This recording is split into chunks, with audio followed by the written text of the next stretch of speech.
गेल्या 2 दिवसांपासून ओमराजे निंबाळकर यांच्या राजकीय भूमिकेवरून मोठा गोंधळ उडालाय। मात्र अद्यापही त्यांची राजकीय भूमिका तळ्यात मळ्यात आहे। एकीकडे दिल्लीमध्ये ठाकरेंच्या 6 खासदारांचा स्वतंत्र गट स्थापन झाल्याचं सांगितलं जात आहे, तर दुसरीकडे ओमराजे मात्र यावर स्पष्ट भाष्य करत नाहीयेत। आपण कार्यकर्त्यांशी चर्चा करून उद्या आपला निर्णय जाहीर करू असं ओमराजेंनी म्हटलंय। आज खासदार ओमराजे धाराशिवमध्ये पोहोचलेत, त्यांची समर्थकांसोबत बैठक सुरू आहे। गोवर्धनवाडीमध्ये त्यांच्या निवासस्थानी बंद दाराआड समर्थकांसोबत ते चर्चा करत आहेत। तर या बैठकीआधी ओमराजेंशी एबीपी माझाशी त्यांनी संवाद साधला। सोशल मीडियावर ट्रोल केल्यामुळे ओमराजे व्यथित झाल्याचं दिसून आलं।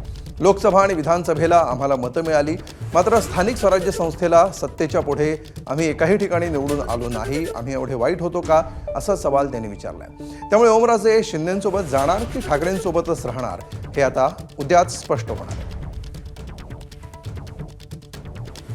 की जो काही राजकीय निर्णय मला घ्यायचा आहे, मी आता कार्यकर्त्यांना त्यासाठीच भेटायला जाणार आहे। मी प्रत्येकाबरोबर वेगवेगळी चर्चा करतोय, त्यांची मतही मला जाणून घेणं गरजेचं आहे आणि त्यांचं काय मत आहे आणि नेमकं आज आम्ही इथपर्यंत जी काही चर्चा करत आलो आहे त्याच्याबद्दलचाही उहापोह त्यांना करणार आहे आणि मग त्याच्यानंतर जे काही सार्वमत येतं आहे त्या ठिकाणी त्या पद्धतीने आम्ही निर्णय घेऊ। मी वारंवार त्या ठिकाणी नगरपालिकेला आपले पराभूत उमरगा नगरपालिकेत तर अशी परिस्थिती झाली की एक सुद्धा नगरसेवक निवडून येऊ शकला नाही। तिथं तर सगळे प्रामाणिक कार्यकर्ते, तिथं आमदार निवडून आले, तिथं मी निवडून आलो। मग त्या नगरपालिकेत नेमका असा काय बदल झाला की एकही नगरसेवक निवडून येऊ शकला नाही आमचा। तिथं आपण जर बघितलं तर जिल्हा परिषदचं एकही सदस्य निवडून येऊ शकला नाही। पंचायत समितीची तिचा एक फक्त पंचायत समितीचा सदस्य त्या ठिकाणी निवडून आलाय।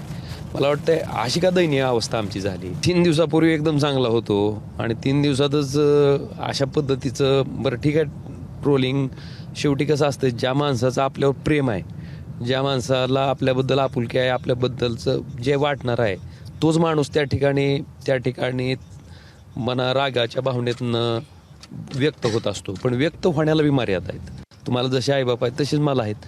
मला वाटतं त्यांच्यावर बोलण्याचा काय एक अधिकार नाही आपल्याला। आपल्या नात्यात संबंधातल्या माणसावर कुणावरच बोलण्याचा काही अधिकार नाही कुणाला। ओमराजेंचा हा मेळावा त्यांनी दिल्लीला जाण्याच्या आधी घेतला असता तर तो जास्त परिणामकारक झाला असता। म्हणजे तो खऱ्या अर्थाने मतदारसंघाला मान दिल्यासारखं झालं असतं की मी तुम्हाला विचारात घेतोय, तुमचं म्हणणं समजून घेणार आहे आणि मग जाणार आहे। आता ते तिकडे जाऊन आले, त्यांच्या सह्या झाल्या आहेत, सगळं झालेलं आहे आणि अचानक निकाल लागल्यानंतर ते जे विमनस्तेमध्ये गेलेले आहेत, त्यांची जी मानसिक अस्थिरता आहे आणि सध्या नेमकं काय घडतंय याविषयी आपण अधिक माहिती घेऊया। आप्पासाहेब शेळके आपले प्रतिनिधी सध्या आपल्या सोबत आहेत। आप्पासाहेब, ज्या प्रकारे गेल्या काही वेळेपासून आता चर्चा सुरू असल्याचं आपण बघतो आहोत, कार्यकर्ते येत आहेत, बंद दाराड या सगळ्या चर्चा सुरू आहेत, काय नेमकं घडतंय, या चर्चेचा नेमका काय टोन आहे, कुठल्या दिशेने सध्या हे सगळं जाताना दिसतंय? अमोल, आता जिथं चर्चा सुरू आहे त्या गोवर्धनवाडी येथील ओमराजे यांच्या घराबाहेर आपण आहोत। पाठीमागे जर पाहिलं तर ह्या बंद दाराआड प्रत्येक तालुकानिहाय कार्यकर्ते येत आहेत।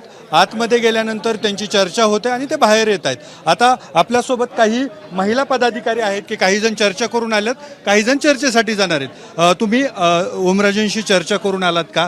तुम्ही काय सांगितलं आणि त्यांच्याशी नेमकी चर्चा काय झाली? दादांनी सर्वप्रथम सर्व कामांविषयी चर्चा झाली। जे आत्तापर्यंत इलेक्शनच्या गोष्टी झाल्या, जे नगरपालिका असेल, पंचायत समिती असेल, झेडपीमध्ये ज्या प्रकारे उमेदवाराचा पराभव झाला त्याविषयी चर्चा झाली आणि प्रत्येक तालुक्यावाईज दादांनी आणखी कोणताही निर्णय घेतलेला नाही। सर्व तालुक्यांच्या पदाधिकाऱ्यांशी लोकांशी बैठक घेऊन दादा अंतिम निर्णय घेणार आहेत। तुम्ही काय निर्णय सांगितला त्यांना तुमचा? आम्ही आमचा निर्णय सांगितला, दादा जोही निर्णय घेतील योग्य निर्णय घेतील असा आम्हाला दादांवर विश्वास आहे आणि दादा जोही निर्णय घेतील त्यावर आम्ही ठाम असू। जिल्हाभरातून तुम्ही सगळे महिला कार्यकर्ते इथं आलेला आहात, काय चर्चा झाली किंवा काय तुमचं म्हणणं आहे? आत्तापर्यंत जी परिस्थिती आपण राजकारणाची बघतोय आणि ज्या परिस्थितीतून समजा खासदार असतील, आमदार असतील, आम्ही जिल्हा परिषद मेंबर असतील, पंचायत समिती मेंबर असतील, नगरपालिकेचे मेंबर, ज्या परिस्थितीतून जात आहेत त्या परिस्थितीचं सगळं अवलोकन त्यांनी सगळ्यासमोर ठेवलं। जी काही व्यथा आहे ती त्यांनी सगळ्यांसमोर मांडली आणि सगळ्यांचे त्यांनी मनोगत ऐकून घेत आहेत की काय करायला पाहिजे किंवा काय नाही। आणि सगळ्यांच्या सहमतीनं दादा जो भी काही निर्णय घेतील त्या निर्णयाशी तुम्ही पोस्टर घेऊन उभा म्हणणं काय तुमचं? जायला पाहिजे शिंदेसोबत की ठाकरेंसोबत राहायला पाहिजे? आता बघू आता दादा काय करते ते आम सहमत आहोत त्यांच्यासोबत. टीका होतीये सगळीकडे. आम्हाला गद्दारीची टीका होतीये. आम्हाला निधी भेटत नाही पहिली गोष्ट तर, आणि दादाने निर्णय घेतला ते आम्ही त्यांच्या मागं सक्षमपणे राहणार आहेत. जाण्याची ज्यावेळेस चर्चा सुरू झाली त्यावेळेस गद्दारीची टीका व्हायला लागली. या टीकेकडे कसं बघता आणि काय निर्णय घ्यायला हवा?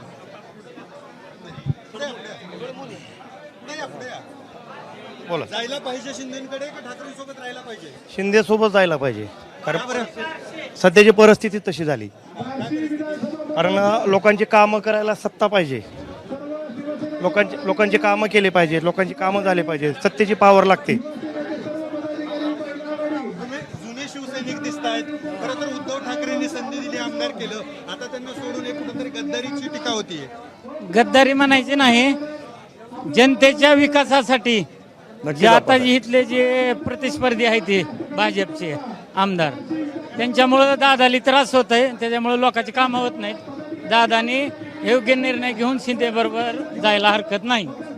अमोल, ह्या लोकांच्या प्रतिक्रिया आहे. खरं तर धाराशिवचा विचार केला तर त्यांचे राजकीय प्रतिस्पर्धी राणा जगजितसिंह पाटील यांचं जिल्ह्यात वाढलेलं प्रस्थ, सत्तेच्या ह्याच्यातून असणारी त्यांची पकड जी आहे ती वाढत जात असताना कुठंतरी ओमराजे समर्थकांमध्ये सुद्धा अस्वस्थतेचं वातावरण आहे. आपण सत्तेत नसल्यामुळेच आपली जी काही कामं आहेत छोटी मोठी ती होत नाही आहेत, आणि त्यामुळेच आता प्रत्येकाचा जो इथं सूर पाहायला मिळतो एकंदर बैठकीचा तो असा आहे की आपण शिंदेसोबत जायला पाहिजे, आपली कामं होत असतील तर तसं आपण सत्तेत जायला पाहिजे. खरं तर हे प्रमुख पदाधिकारी आहेत, हे लोकांचे प्रतिनिधी म्हणून इथं चर्चेसाठी आलेत आणि त्यांचा सूर हा शिंदेसोबत जाण्याचा आहे.